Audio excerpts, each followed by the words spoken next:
Hey guys, Luke here and welcome back to episode 8 of my Swansea City career mode on FIFA 16. Now in this episode we're going to be taking on West Ham first up, followed by West Brom, and then we're going to take on Crystal Palace. So comparing it to last episode in terms of teams taking on, it's a much easier set of sides. Obviously Liverpool and Manchester City last episode were quite tough sides, although we did outplay them. We absolutely destroyed them really, except maybe not on the scoreboard, but in terms of actual playing, if you saw the game, you would agree that we were definitely the better side. Especially the Man City were unlucky to end up with the draw, but Liverpool, we got the win. And I do think it is quite evident that we can get up for these for the big games against the Arsenals, the Man Uniteds. We've had strong performances against them. It's the sides like West Brom and Crystal Palace and all those sort of ones. The ones we should be putting away, they're the ones we struggle with. And I'm not sure if that's because we sort of rest players and that sort of stuff. And quite likely that is the case.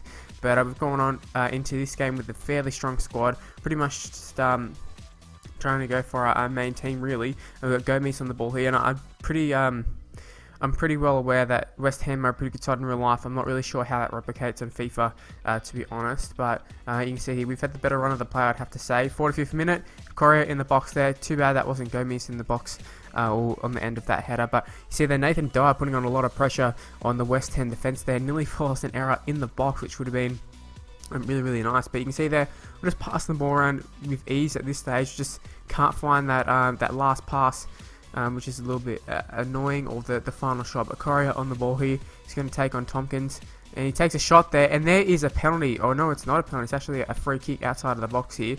But we are going to have Correa on the ball. He lays it off to Jonjo Shelvey, who bangs it into the top right hand corner. And now you understand why I thought it was a penalty, because I knew there was a goal coming. I just forgot how it happened. But Jonjo Shelvey absolutely bangs that one home. Top right, that was a thunderbolt from Jonjo, and it's actually a good thing. We've been working on that with Jonjo in the training. Now obviously I don't show the training all the time. I think I actually might have showed it last episode, to be honest, but Jonjo is someone we've been working on from the start, him and Sigurdsson. We've also been swapping Sigurdsson out a few times with Keane, that sort of stuff, but Jonjo has improved a fair bit as a footballer over the last few months there. But I thought I'd show that little bit of defence there, because defence isn't something that's shown a lot, and there was a last ditch sort of leg out to get the ball. But right here, Winston Reid gives away a penalty. Key, at the time I was like, what the hell was that penalty for? But it is quite evident looking back here that was a clear penalty. He does push him, maybe a bit harsh because the ball looked like it was going out, but I mean, who knows, we might have headed it in. Gomez got the goal, and we would have been rolling. But anyways, Gomez gets the goal anyways, and that's his third goal in the Premier League. So we haven't got strikers setting the world alight in terms of goal scoring, but they're starting to find a bit of form here. Now Correa, can he make it 3-0? Correa, he's dancing around the defence there, and that is a nice little shot. That's great footwork. Just the thing is, Adrian comes up with a crucial save there, or comes up with a big save. I'm not sure about crucial, because 2-0 down, 3-0 down, what does really matter? Anyways, AU plays a brilliant ball there to Key, and Key is in the box. He plays it across to Correa. Correa smashes the shit out of that ball. Probably wasn't even needed, but we went for the big finish. Correa scores his 6th goal in the Premier League, and that's his 2nd goal of the game. Now right here, I'll just show you AU. He's on the ball there. We have a throw-in, which leaves the ball with Ki Sung-Young after we throw it in. Gets it to Tamanu. Gets it to Jack Cork, who hasn't had too much game time for us, but he's playing this one. I think he might have came off the bench there just to reassure things. And Correa, he scores his 3rd goal. That is his hat-trick completed. That's his 7th goal in the Premier League. 90th minute. What a finish that was, and just so much space. I find that once you get that first goal, the floodgates can open, especially late on when the other side is pushing for an equaliser or something. That's just when you can take full advantage of the counter-attack. They'll have so many players up, and that's what worked well for us. Maybe not sort of in terms of we counted really well, but we just took advantage of them pushing bodies up, and it was pretty much 4-on-4 and that sort of stuff. So it was quite easy for us. So a 4-0 win. That's just incredible stuff there. Our biggest win of the season, I believe, and it just shows the hot streak that we're on. Might not have beat Man City, but we sure as hell continued our hot streak in that game when we've moved over onto this episode, and hopefully we can keep it up against West Brom. They're a side that we also should be Probably smashing like we did against West Ham. I'd say West Ham are a better side than West Brom, but that's just not how football works sometimes.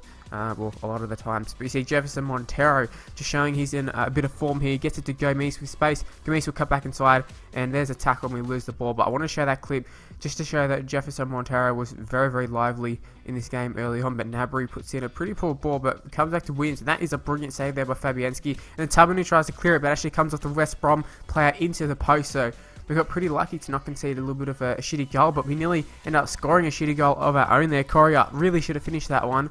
I'm not sure who the keeper was just then, but he really needs to do a lot better. You can't be passing there and giving us opportunity, especially Correa off the back of a hat-trick. Should be finishing that one. Now right here, I think it was Sigurdsson. I'm not sure exactly who it was, but really should have picked out a better pass. Or you know what, just taking a shot there. That probably would have been the better option. Right here, Shelby gets it to Gabriel. Gabriel opens up some space. There's a last-ditch tackle by the West Brom defence. And that was a very, very crucial tackle there. Gabriel with a massive, not a massive turn, but a really, really, really good turn. Really nice turn. The 9th minute, last chance. Very disappointing we can't score, but can we do it here? Correa takes a nice little shot. I think it was Correa anyways. And it was tipped over the bar. So 0-0 is how it finished. But you can see there, 2 shots on target. So not the best in terms of stats-wise, but it's probably actually quite disappointing off the back of our run, our form, to end up only having that many shots in, that sort of game. But Gabriel came off the bench, nearly had an instant impact, but unfortunately couldn't get the job done. And see here, Ki Sung-young, he said he's in pretty good form and he wants to play this game, so we are going to grant his request and let him have a go in the midfield there. I said, why not? He's been playing pretty well. He's pretty, he's right when he's been saying he's been playing well. Plus Sigurdsson and Shelby might need a little bit of a break, so we've gone with this rotated squad. It's a really rotated squad.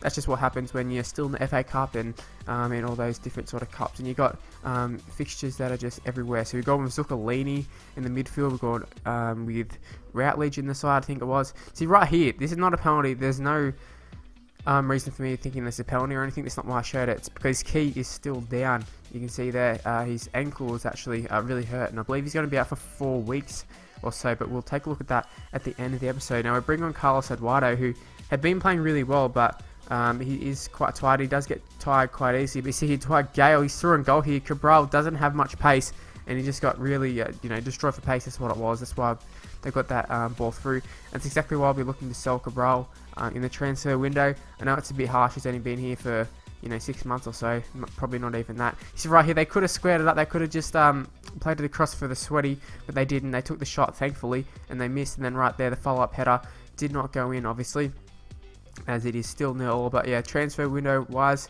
Cabral will be one I'm looking to get rid of. But Gabriel, what a turn. That's 2 turns in 2 games, and that's 2 goals he could have scored, which he didn't. The first one, obviously, there's a tackle. That time, rattles off the post, which is so annoying. But right here, that's another great ball to Dwight Gale, and that's another top save by Fabianski, and an open goal missed there. Don't know if that was Zaha Balassi. I'm not sure who that was on that right wing, but they really should have scored that one. And, you'd be super disappointed if you're a Crystal Palace supporter there. Shemek gets it to Wilfried Zaha on that right side there, so chances are that was Zaha. Gets it to Sacco on that left-hand side there. Plays it to Connor Wickham. Connor Wickham takes a shot, and it's blocked, but falls back to Cabai. A Cabai shot was deflected, and it just fell straight into the arms of Fabianski. So this episode, obviously, couldn't keep up the form that we had, and I'm not sure if that's tactics-wise. Obviously, we played a pretty rotated squad this game because we kind of had to, but at the same time, we should have done a lot better. And it is disappointing. Key, he actually, I'm not going to say he's been a key player, pardon the pun, but he's definitely been good for us. But you can see there, he did say it is frustrating after requesting to play that he's got injured, and that definitely is the case. I'm not sure had he asked, but would I have played him, like had he not asked. But anyways, we'll show that important transfer market information just here. That means that transfer window is open. So next episode, expect us to go through the transfer market, and already talked a little bit about transfers, but yeah, we'll talk about the squad, the youth squad right here. Obviously, we've got some pretty good prospects right now, a lot of good wingers, which is quite nice because we are lacking a little bit in the winger department at this stage, I think. And finally, to end the episode, we're going to take a look at our squad report, and you see here, players progressing quite nicely. I wouldn't say they're going like overall. We haven't got anybody with super high potential or anything, but that's okay. We don't need that. And you can see right here, getting into the end of the episode, and hopefully you did enjoy it. If you did, please leave a like, subscribe to my channel, follow me on Twitter at MrLukeMYT, Facebook page in the description below, and I'll see you in the next video. Bye guys.